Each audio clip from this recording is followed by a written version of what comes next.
सुप्रभात बच्चों। आज हम जो आपके बाल महाभारत का पहला पाठ है देवव्रत वो पढ़ेंगे। इससे पहले हम लोगों ने जो पिछली कक्षा थी उसमें महाभारत कथा का सार रूप पढ़ा था, उसको समझ लिया था कि क्या है। अब आज आइए पाठ 1 हम शुरू करते हैं।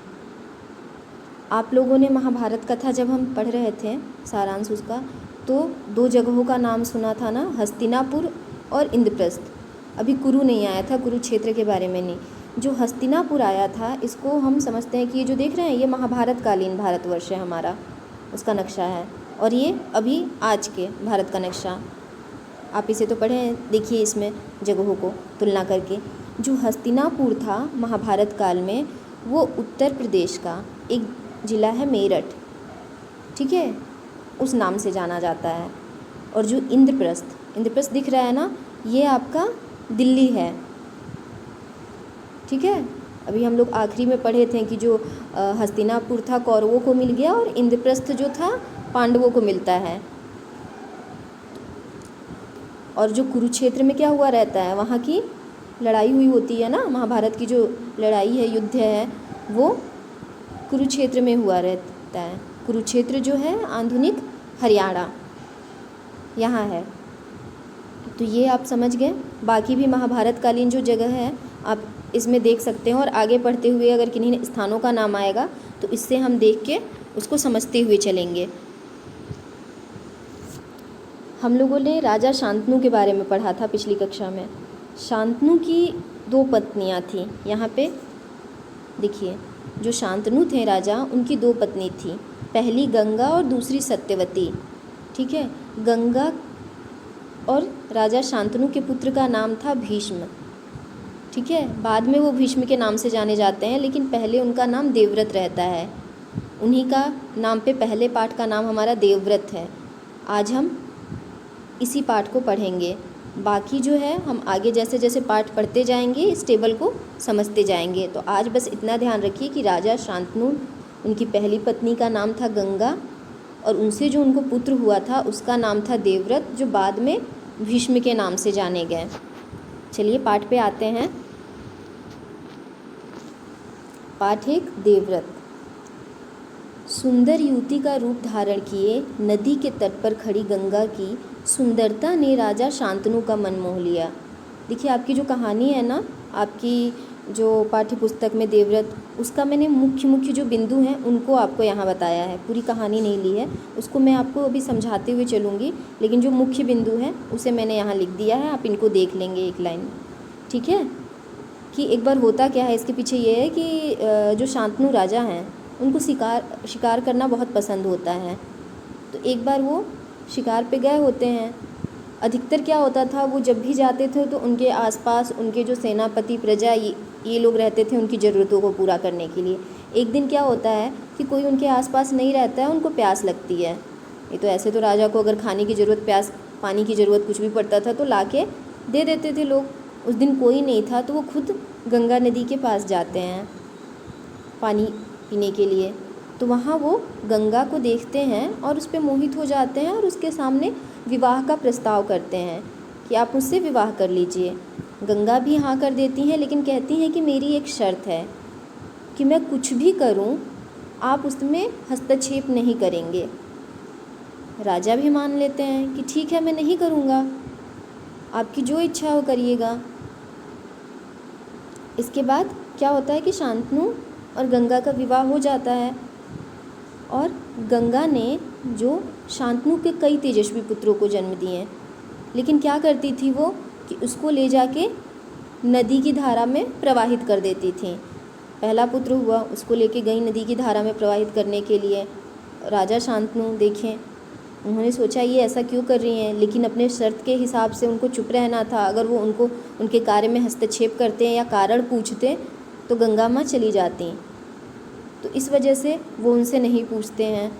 ऐसे कर करके उन्होंने उनके 7 बच्चों को, राजा शांतनु और गंगा के जो 7 पुत्र हुए, 7 को उन्होंने गंगा की धारा में एक एक करके प्रवाहित कर दिया। एक बार क्या होता है, जो 8वां पुत्र होता है उनको भी लेके गंगा माँ नदी की तरफ जाती हैं और उसको धारा में प्रवाहित करने ही वाली रहती हैं कि शांतनु से देखा नहीं जाता है। वो उन्हें रोक देते हैं कि आप में थोड़ी सी भी मानवीय दया नहीं है, आप अपने ही पुत्र को कैसे नदी की धारा में प्रवाहित कर सकती हैं। तो उस पर गंगा माँ इसके पीछे बताती हैं कि क्या कारण है, और बोलती हैं कि आपने मुझसे विवाह के समय ये शर्त रखा था, वादा किया था कि आप ऐसा नहीं करेंगे कि मैं जो भी कुछ करूं उसमें हस्तक्षेप करें या कारण पूछे, इसलिए मुझे अब जाना होगा। लेकिन जाने से पहले मैं आपको बताऊंगी कि मैं ऐसा क्यों करती थी। तो वहाँ वो बताती हैं कि महर्षि वशिष्ठ को आप जानते हैं कि उनकी, महर्षि वशिष्ठ आप लोग भी पढ़ चुके हैं ना रामायण में, जो महर्षि वशिष्ठ थे, राजऋषि थे राम के। तो उस वशिष्ठ के पास ना, महर्षि वशिष्ठ के पास एक गाय रहती है, कामधेनु। ठीक है, कामधेनु, धेनु अर्थात गाय, काम यानी इच्छा, मतलब इच्छा को पूरी करने वाली गाय। ऐसी गाय कि उससे जो कहिए आपकी वो इच्छा की पूर्ति कर देगी।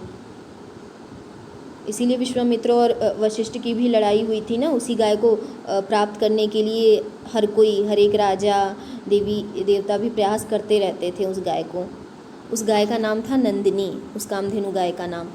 उस नंदिनी को पाने के लिए बहुत सारे राजा प्रयत्न करते थे। एक बार क्या होता है कि 8 वसु, ठीक है, 8 वसु मैं आप लोग को बताऊं तो लोग कहते हैं कि 33 करोड़ देवी देवता है ना, 33 कोटि। कहीं कहीं जैसे आप देखेंगे विष्णु पुराण और इसमें तो मिलता है कि जो 33 करोड़ वो है 33 कोटि, कोटि यानी प्रकार, 33 प्रकार के देवी देवता। ठीक है, 33 प्रकार के देवी देवताओं में 8 जो होते हैं वो वसु हैं, 12 जो आपके होते हैं वो आदित्य, और 11 जो होते हैं रुद्र। अब जोड़ लीजिए, 12 8 20 और 11 कितने हो गए, 31। 2 बचे, एक इंद्र और दूसरा प्रजापति, 33 हो गए। 12 आदित्य, 8 वसु और 11 रुद्र और इंद्र और प्रजापति, ये कुल मिलाकर 33 देवी देवता होते हैं। जो कुछ लोग जो है ना, इंद्र और प्रजापति की जगह 2 अश्विनी कुमारों को रखते हैं। जो प्रजापति हैं आपके, उन्हीं को ब्रह्मा कहते हैं। और 12 आदित्यों में से, जो 12 आदित्य हम लोग जोड़े ना, एक जो है वो विष्णु हैं, और जो 11 रुद्र मैंने बताया उनमें से एक शिव हैं, और 8 वसु ये भी उन्हीं देवी देवताओं में आते हैं। 8 वसुओं में एक का नाम होता है प्रभास। ठीक है, वही जो नंदिनी गाय को जब वशिष्ठ की चुराने जाते हैं तो प्रभास की पत्नी को वो गाय बहुत पसंद आ जाती है। तो वो पत्नी के कहने पर उस गाय को चोरी करने जाते हैं। तो जो बाकी वसु रहते हैं उनमें से 2 ने रोक लेते हैं कि ऐसा मत करिए, लेकिन पत्नी के कहने पे सब चले जाते हैं, क्योंकि 8 वसु साथ रहते हैं। तो जब वो नंदिनी गाय के पास उसको चोरी करने के लिए जाते हैं तो वशिष्ठ देख लेते हैं और क्रोधित होते हैं, इसलिए उनको श्राप दे देते हैं कि आप लोग, क्योंकि वो देवलोक के रहते हैं, वसु हैं, देवता के हैं, तो पृथ्वी पे तो रहते नहीं हैं, एक बार पृथ्वी पर भ्रमण के लिए आए होते हैं। तो उनको ये श्राप देते हैं कि तुम लोग अपना जीवन अब धरती पे ही बिताओगे अगले जन्म। तो इसलिए जो 7 वसु रहते हैं वो, उनको तो वो थोड़ी सी माफ़ी दे देते हैं कि चलो ठीक है, 1 साल तक अपना समय तुम लोग धरती पे बिताओगे।